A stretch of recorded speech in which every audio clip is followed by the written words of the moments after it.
As far as the Pro Football Hall of Fame, man, I am excited. I'm excited for a couple of reasons. You know, Rondé Barber, Jarrell Revis, Joe Thomas. I'm glad Zach Thomas got in.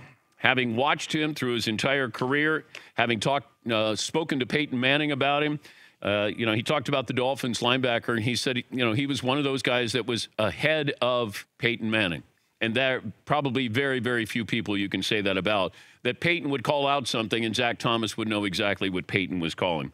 Zach Thomas is going in. DeMarcus Ware, Don Coryell, Air Coryell, going in as a coach and contributor. Chuck Howley, who was a former MVP in the Super Bowl.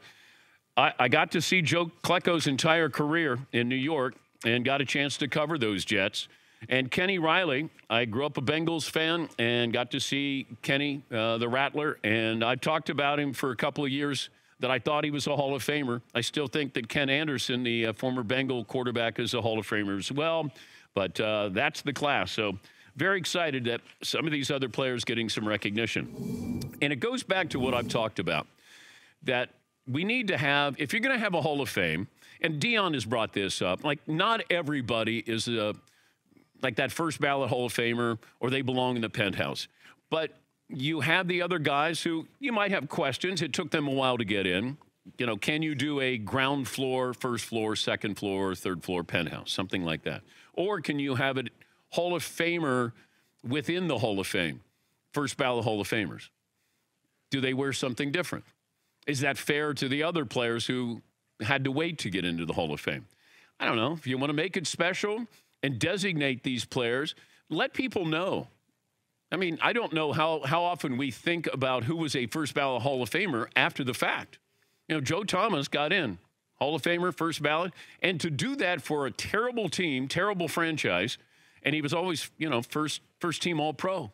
Jarrell Revis bounced around a couple places, but his first 4 or 5 years, nobody went in that direction, and first ballot Hall of Famer. I have no problem with that. If you want to designate them with different jackets, different color, that would be kind of fun, because then you go, oh, he's a first ballot Hall of Famer. And I don't know if the rest of the Hall of Famers would go, well, wait a minute here. You're still in the Hall of Fame. It's like making the All-Star team and you weren't in a starting five. Yes, Mark. That kind of like a Pro Bowl alternate? Like, you know what? Yeah. You're not a well, no. You can't. You're not a Hall of Fame alternate. Like Jerry Rice, you're not, Drew Pearson. You're not, you don't have this color gold. You have like mustard yellow. Yeah. That's not nice. A little brighter yellow, like a Goldens. Get a sponsorship. Yes, Paulie. I got a bang out of it last night. Like Joe Klecko, when I was a kid, I thought he was legit with the Jets. And you said Ken Riley. I wonder if these guys had a portion, because they've been retired for a long time, Klecko and Ken Riley especially. Yeah. They're probably sitting there a couple years ago going, well, that's it. I'm not going to the Hall of Fame. It was a great career. I could retire. I'm a legend in my hometown. But then you get that call when you're like 68 years old or something like that. And like Klecko's face last night, I was watching it. He had the biggest grin. It was really cool. Really cool. And he got lost in the shadow of Mark Gastineau. And they had one of the great names when we used to have nicknames for our defenses, the New York Sack Exchange. But Gastineau got the credit, but Joe Klecko, he was the meat and potatoes guy on that defensive line. Yes, Marv? Random question. Was Mark Gastineau a one-year wonder? Because I heard about Mark Gastineau only because of like his outlandish antics. Sack dance. Yeah. No, not 1 year.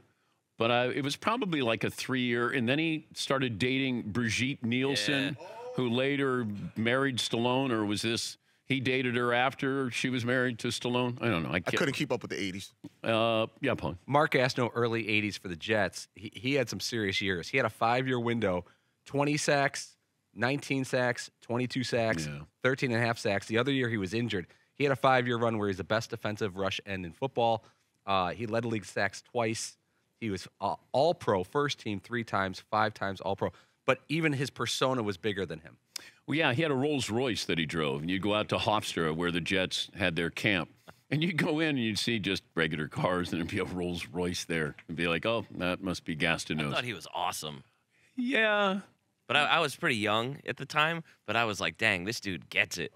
Well, he had some question marks about his career. He did, yeah. But, when you're like, I don't know, 7 or whatever, you're like, look at this guy's car, man. This guy's awesome. Look at that sack dance. Well, his teammates hated that sack dance because it was, You know, it's individual, it's selfish, and it was all about Mark Gastineau.